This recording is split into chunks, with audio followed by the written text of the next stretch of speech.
what would you expect will be the institutional response over the next 48 hours to oil? Do we see OPEC plus plus? Is it every OPEC member for themselves, or do you have an original IEA formulation? Thank you very much, and greetings to all from Paris. Now, the developments are very worrying indeed. And when we talked last week, you are right, I said that this month may well go in the history of oil industry as the Black April. Black April, and it is, I think, what we are seeing now. And there is some opportunities that we can still look into in order to address the problem. One of them is, you rightly mentioned, OPEC plus countries. I think it may be a good idea that those countries who made announcement that they are going to cut production may well reduce their production as soon as possible without waiting 1st of May, and they may even consider further cuts to what they have announced. This may be one option we have in front of us. Another option could be, as we said, some countries we have suggested to buy oil to put in their reserves. I mentioned to you U.S., for example, China, other countries. And this morning, in fact, I woke up with a good news that the Australian government has decided to take advantage of the record low oil prices to build up its oil stock reserves, the amount of $100 million together with United States strategic reserves to help a bit there. And this may be another option to put it on the table. But the first thing is perhaps those countries can cut the production now without waiting 1st of May. Fatih, it has a rhyme of 1986, but it's such a different world now. Explain to our audience why this collapse in oil is not what we saw in February and March of 1986. This is very different than the 1986 because it is a huge decline story we are seeing. In our discussions in the media and so on, we are more focusing on the production side because it's more attractive maybe talk about the Saudi Arabia, Russia, U.S. geopolitics, but this is a demand story. This month, in April, we think demand will crash by almost 30 million barrels per day, 1/3. And not only that, even the economy recovers. There's a big even there.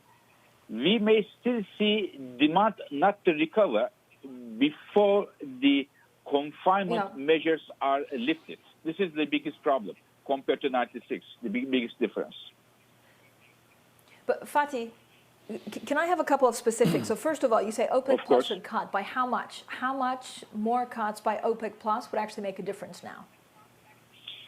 I think there is a job to do by all the producers. When we look at the OPEC Plus countries, the reason why I said it is a Black April, this may be a Black April because those countries are their cutting agreement is effective as of 1st of May.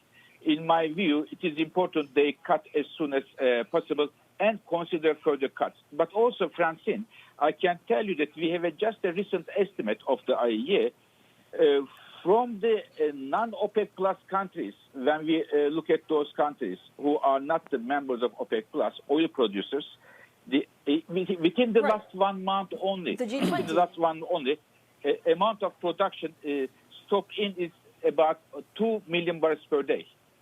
2 million barrels per day cut coming from the countries, U.S., Canada, Brazil, which is also very important.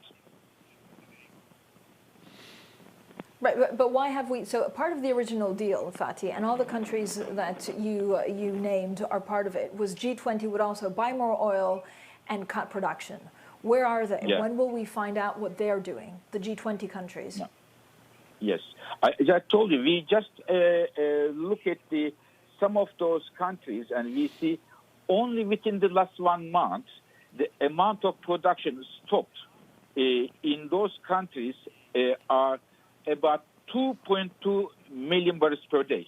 The shut-in, so-called, shut-in 2.2 million barrels per day, mainly driven by U.S., Canada, Brazil, and you just mentioned a part of it is also ethanol.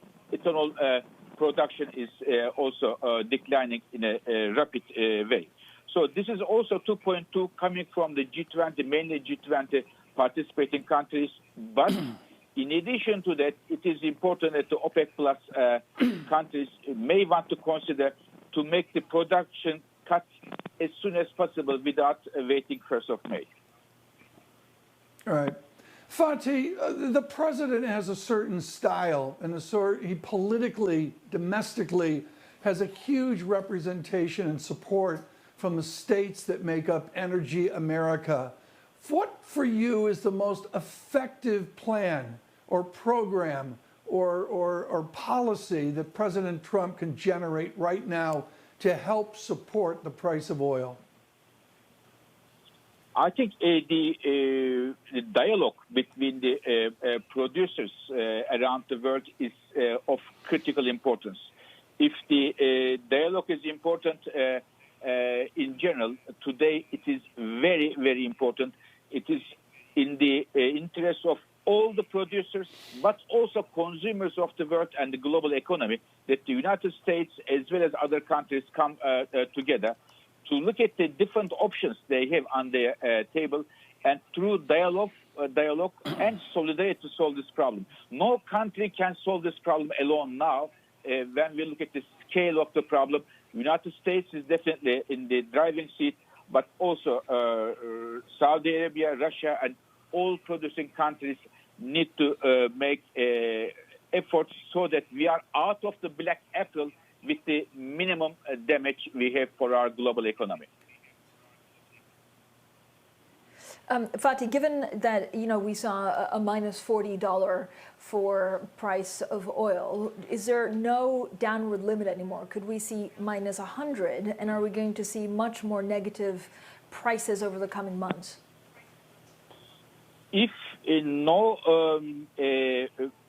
further measures or policies put in place, such as some of the countries are cutting their production earlier than announced, or the others do not join them, if the other consuming countries do not follow the footsteps of Australia, US, and the others, put oil in the reserves they have, we may well see further downward pressure on the prices.